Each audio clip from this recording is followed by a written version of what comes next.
Ang prinsipal ng isang elementary school sa Patikul, Sulu na dinukot ng mga hinihinalang miyembro ng Abu Sayyaf.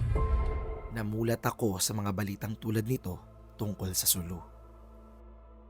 Terorismo, kidnapping, pambobomba at marami pang kaguluhang na idulot ng mga rebeldeng grupo. Diyan ko nakilala ang probinsya ng Sulu.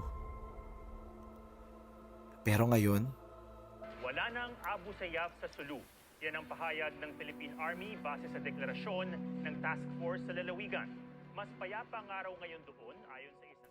Kaya naman, samahan niyo ako at explore natin ang naitatagong likas na ganda at makulay na kultura sa probinsyang nooy binalot ng takot ng mga rebeldeng terorista.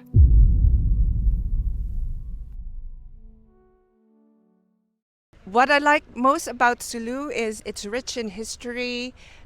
Food is absolutely delicious.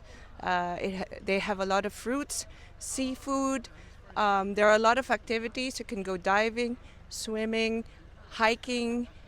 Photography is excellent.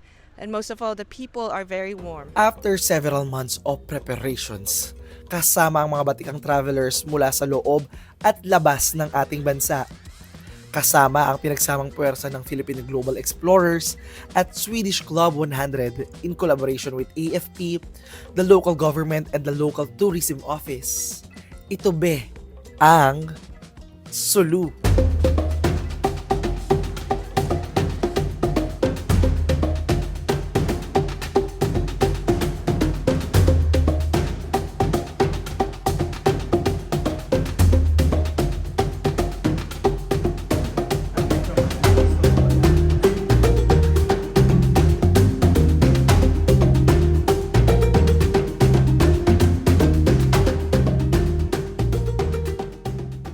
So, dito tayo ngayon be sa loob na ng aeroplano and it's gonna be a 1.5 hour flight mula dito be sa Manila papunta ng Zamboanga.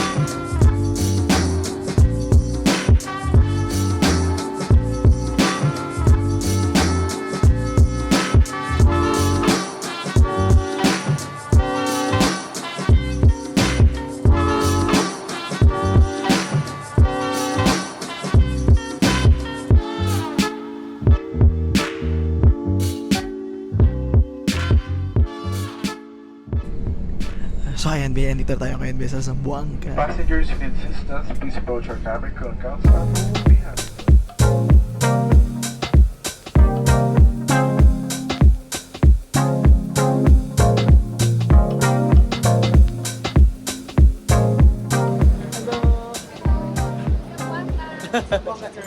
Salamat!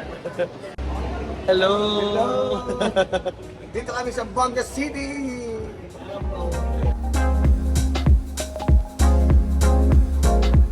Hi!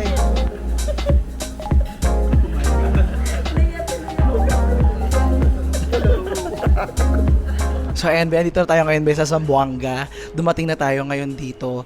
And ngayon guys, itong tour kasi talaga natin, pupunta tayo ngayon be sa Sulu. So dadaanan tayo dito be sa Zamboanga kasi wala naman direct flight from Manila to Sulu. So naghihintay lang ako dito guys ng oras kasi mamaya magrororo tayo from Zamboanga to Holo Sulu. So for this travel be, hindi ako nag-iisa kasi may makasama ako ng mga Filipino travelers din sila. So, ang pangalan ng group namin is Philippine Global Explorers. Sila yung mga Filipino travelers, Ben, na naka more than 20 countries na. Yung iba dito, guys, sobrang pangmalakasan. Naka 193, 192. Ayan, yung papakilala ko sila sa inyo. So, ngayon, naghihintay lang kami dito. And, ang objective talaga nitong ating pagta-travel this time is to really showcase the beauty of Sulu kasi nga syempre 'di ba sa mga nangyari na hindi maganda parang na overshadow ng mga nangyari before yung ganda ng lugar. So, ngayon, gusto kong i-prove din sa inyo guys na kung kaya ko, kaya nyo din pumunta dito. And it's another option na pwede nyong bisitahin dito be sa Pilipinas. At saka minsan lang kasi ako naman dito sa Pilipinas be, so might as well explore na natin, di ba? There is only one of you, only one of me. There's a million of those who won't let us be. But they're not gonna see me bleed. Cause baby, I got you. Hello! So ayan guys, ito yung mga kasama ko dito guys. Iba't iba kami dito mga travelers. Meron kasama dito mga local, mga Pilipino. Ayan, sila Miss Hayes. Tama, Hayes.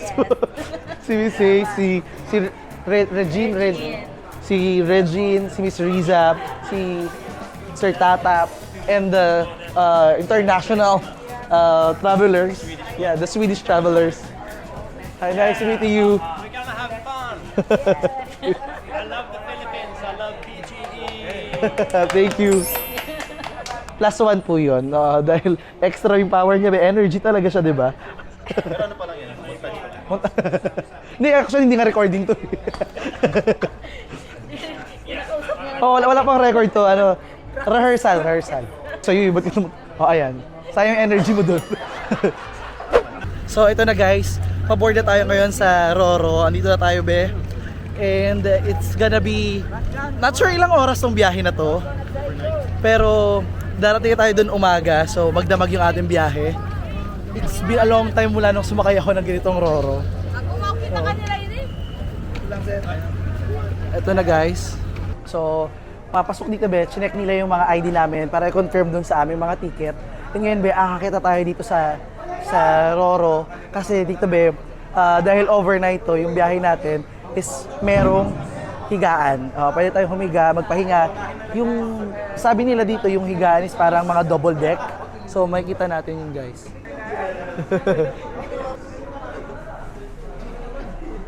So, sa baba guys, dun yung mga ordinary. Ayun tayo ngayon guys sa loob. Ito yung itsura niya. So, ano to? May bed number ba to? Meron? So, ito guys yung loob. Ito yung ating mga kama dito. Ayan. So, merong taas. Meron ba? Double decker. Double decker siya. Tapos, pwede kang magkaroon ng instant na katabi. Diba? Travelers naman tayo.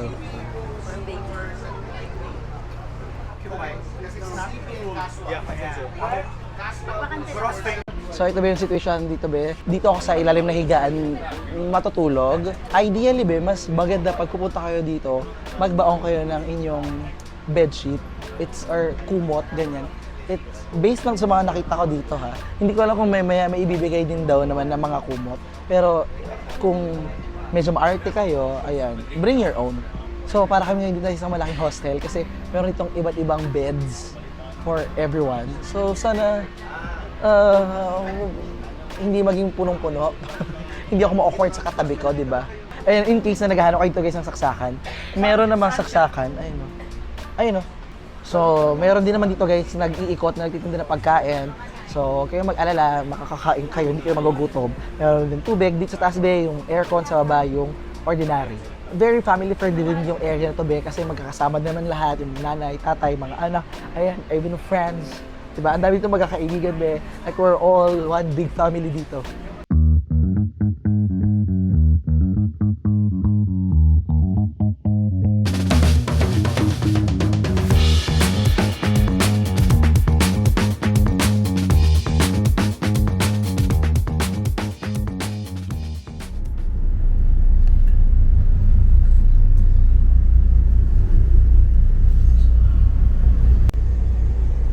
Good morning, be. So, malapit tayo ngayon sa Holoport. And... Good morning. Good morning. Ito na, be. Ang ganda na, be, ng view dito dahil pa-sunrise na.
resort, dito be, merong mga badyaw ata be, na nanghihingi sila ng barya. So sabi nila, babatuhan daw sila ng barya, tapos lalanguyin nila. So ito guys, tingnan natin.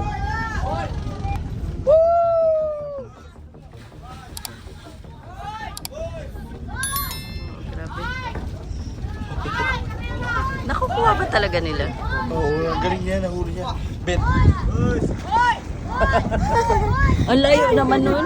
Wala mo na nila. Makuha po na. Ano, grabe.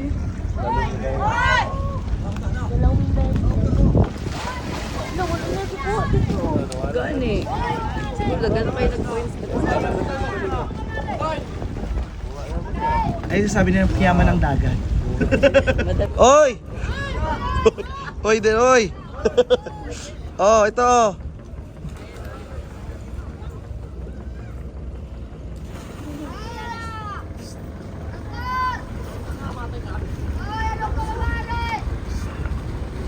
So, ayan guys. Actually, medyo nakakalungkot guys yung pagbato-bato, di ba? It's not fun. Sabi ko nga, it's never fun to be in the other side of life na, not really the other side pero poverty is never fun, di ba?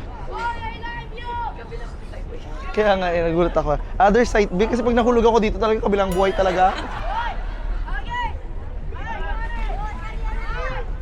Pero I think, we shouldn't see it like, hindi ko alam parang should we see it like not poverty or giving them money, but more of like tipping, di ba? Para kung mga, ano lang, nagtatrabaho sa bar, pero ito sa dagat sila. Pero hindi naman same lang naman di ba? Diba? So, tipping is everything, so give them tips.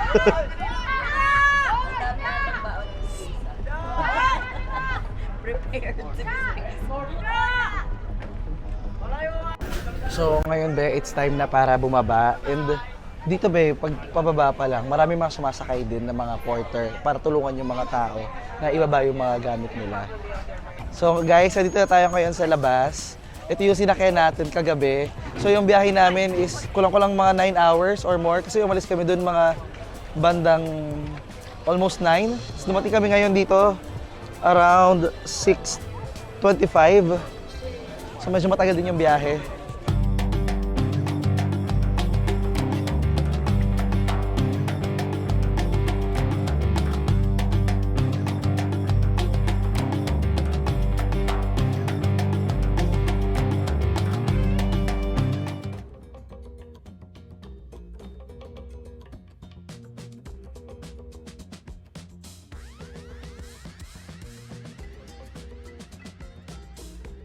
So ito be tayo, mag-breakfast na tayo dito be.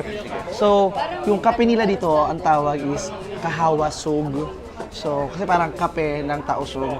And nung binigay nila ito be, parang nagulat ako kasi dalawa. Ba't may isa pa? Yung isa pala is para lumamig daw agad. So Sige, kanti. Isang plate ba yan? oo, di ba nakita nyo? Okay. So ito guys, kaya siya dalawang tasa para mabilis daw lumamig. Dapat kasi itaas Mataas ba? para may air na mag-cool. Ganun ba yun? Mataas pala. Okay. Tatapon ko na. Baka magkape yung lamesa ng maaga. Ito, sige, lapag mo dyan. Ito. Kaya pala mas mataas daw. Pero baka matapon ko kasi, be.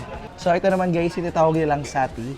And siguro, para mas itindihan nyo, para siyang the layman's term is parang sati, more of satay. Dahil nakatusok siya, tuhog siya, oh. So, ito yung traditional breakfast nila dito. So, mag-breakfast tayo dito, be, kasama yung iba natin mga kaibigan. Ayan sila, oh.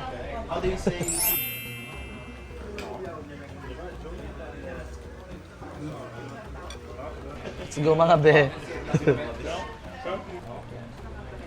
So guys, tingnan na natin.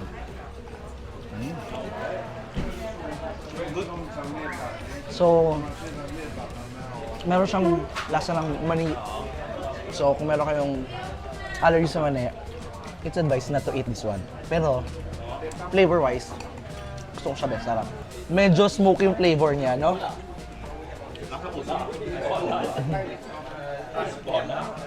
Parang barbecue-ish, no? Yung kanin, yung sauce niya, malasama yung spices. Hindi siya yung normal na pagkain na matatry mo sa Manila. Ibang-iba. Ito yung nagulat ako dati. Siyempre yun. Tapos akala ko sauce to. Oo. Akala ko sauce ng barbecue. Biglang pinuno. Hindi para sauce, para sa baon niya pala. Sabaw pala talaga siya. So ito naman is yung parang puso. Ayan. Puso talaga siya actually. Kasi merong sabaw. Or parang sauce.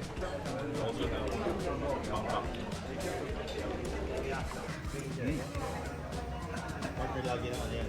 Malalas. Tingnan naman natin to, be.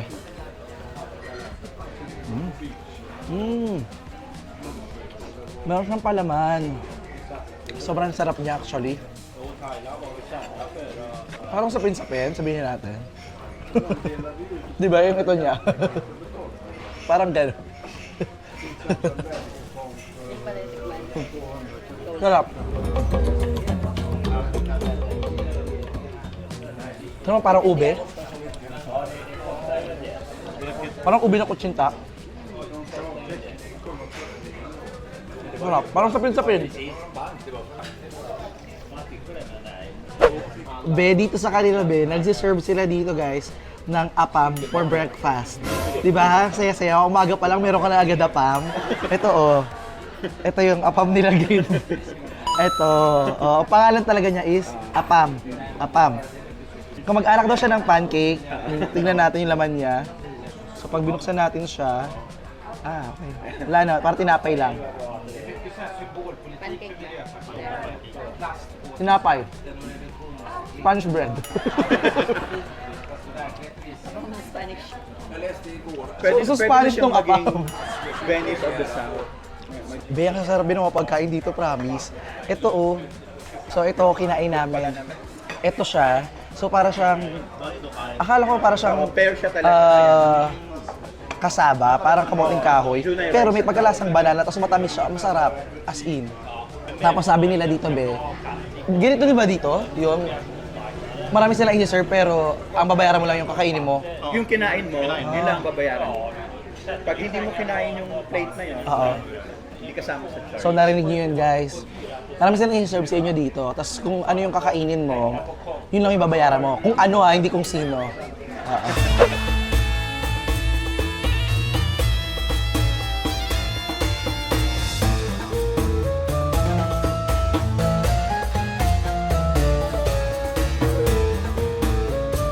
So ayan guys, andito tayo sa ating unang stop. Ito yung Masjid Tulay or the Tulay Mosque here in Solo.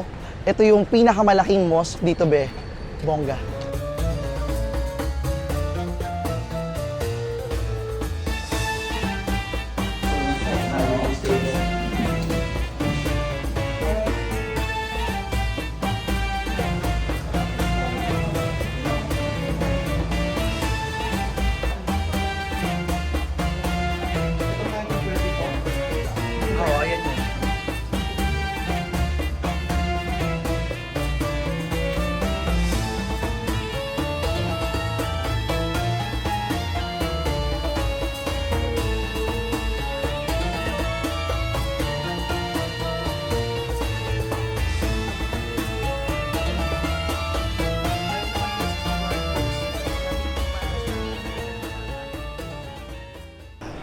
So ito guys, tong wall na to, bale, umakyat kami sa arcade building na to, tapos bumaba. So itong wall na to, ito na lang yung natitirang remnants nung old wall city ng Jolo. Ang barangay kung saan makikita to bisa tawag na Barangay Walled City. Yes, dahil sa buong Sulu, ito lang yung nasakop ng Spain. Barangay lang, be. Kaya naman napaka-proud ng mga taga-Sulu para sabihin na hindi talaga sila tuluyang nasakop ng Spain. Kaya naman sila rin ay tinatawag na Land of the Brave Men. Kung hindi mo alam, be, ang Sulu is part ng Bangsamoro Autonomous Region in Muslim Mindanao. It is located in the far south of the Philippines, which has been a no-go zone, especially, be, sa mga foreigners, for over 60 years. Dahil yun sa violence, bombings, and kidnappings ng mga rebelde at ng mga Islamic extremists. Sa ngayon, yung city situation ng lugar ay nag-improve na. The AFP has done a tremendous job talaga, be, to get the region to where it is now. Siguro we can say that there is a significant progress towards peace. Kaya naman the Philippine Global Explorers has been working with the provincial government to try to bring the tourism back to its region.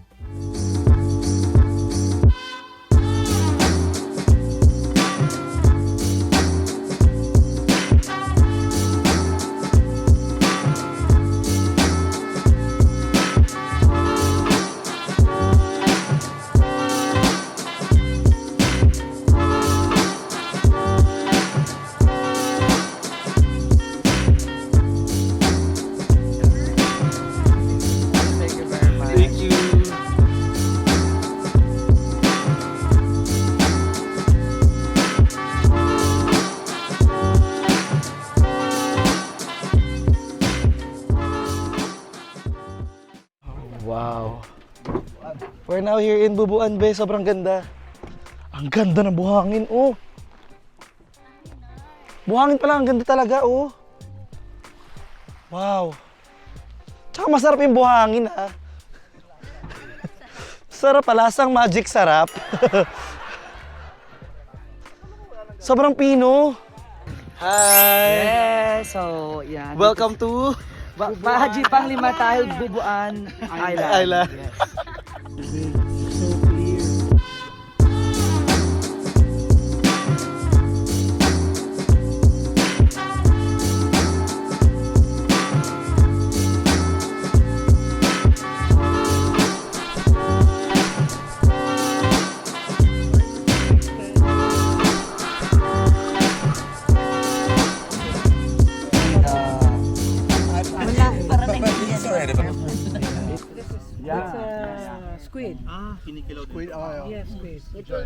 So guys, kumakain tayo dito ng Boodle Fight. Pero may plato.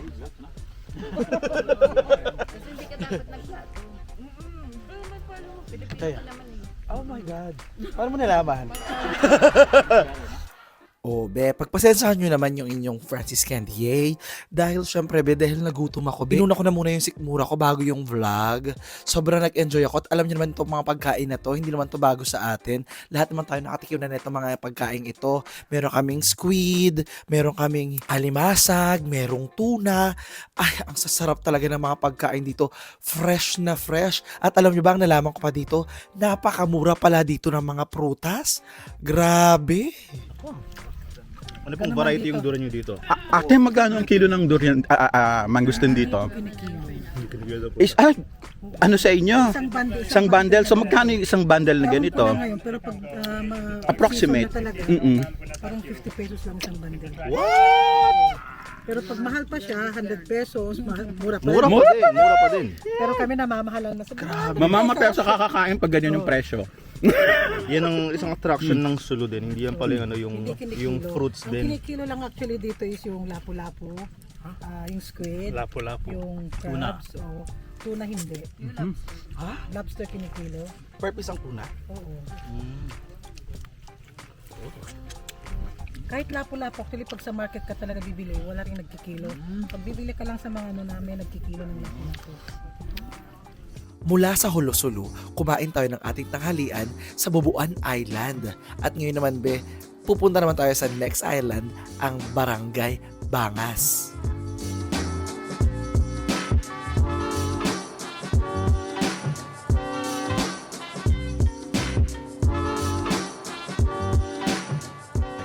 Rate Sulu from 1 to 10. I'd say, based on the experience, 9.5 out of 10. Very high.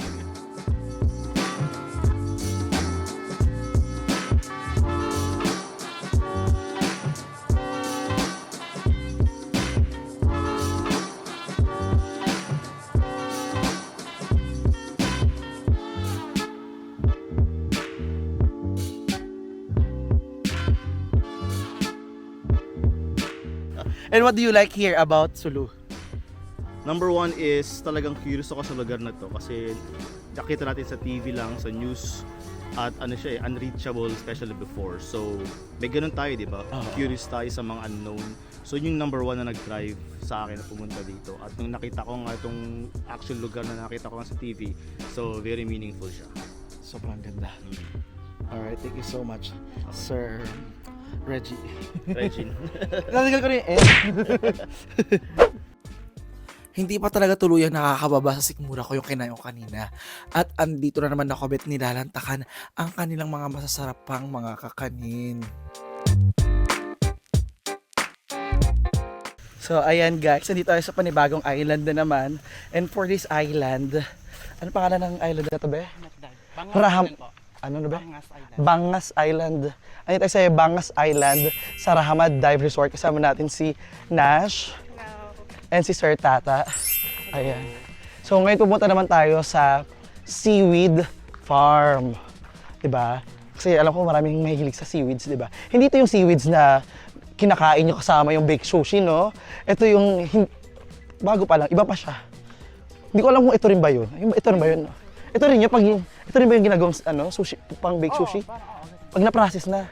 Oo. Ah. Pero hindi pa na-process to. Mga lato. Oo, parang lato, 'di ba? So ayan guys, yung seaweed na kinakain ninyo pag pinapatuyo na siya. Ang galing no, para siyang lufa pa lang.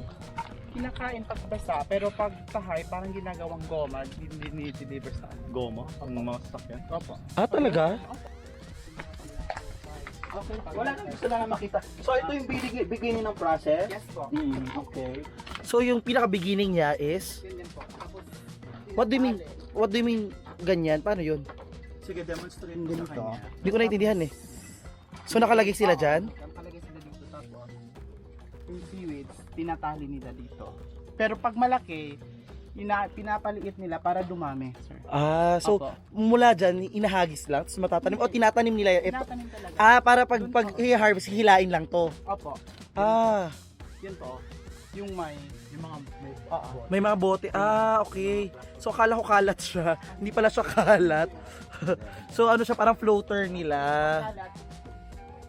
sumasama sa agos. Ah, okay. I see, ang galing. Hello po.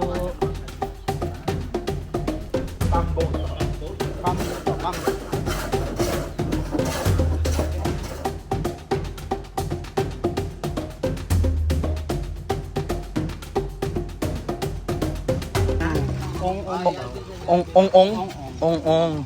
In fairness. Laki.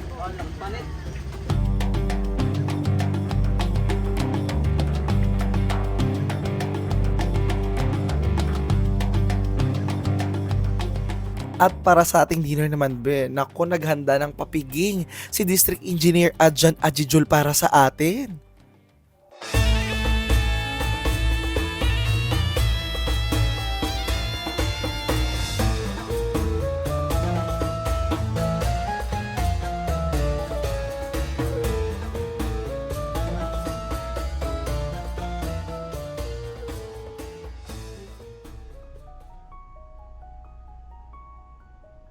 Simula pa lang ito ng panibagong kabanata sa pagbangon ng Sulu.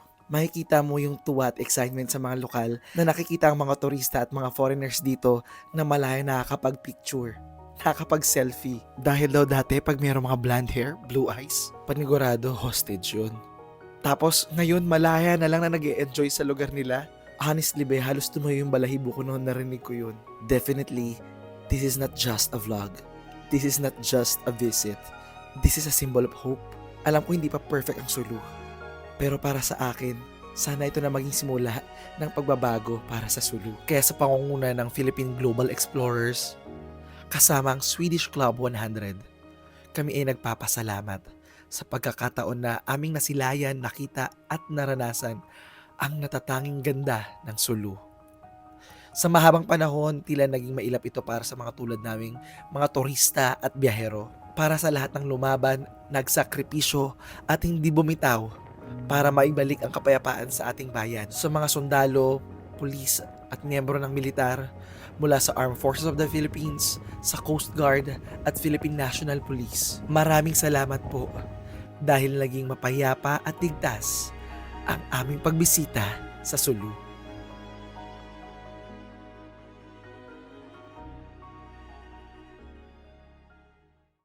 Miss Cara David, lumalaban na to para na pang dokumentarista to.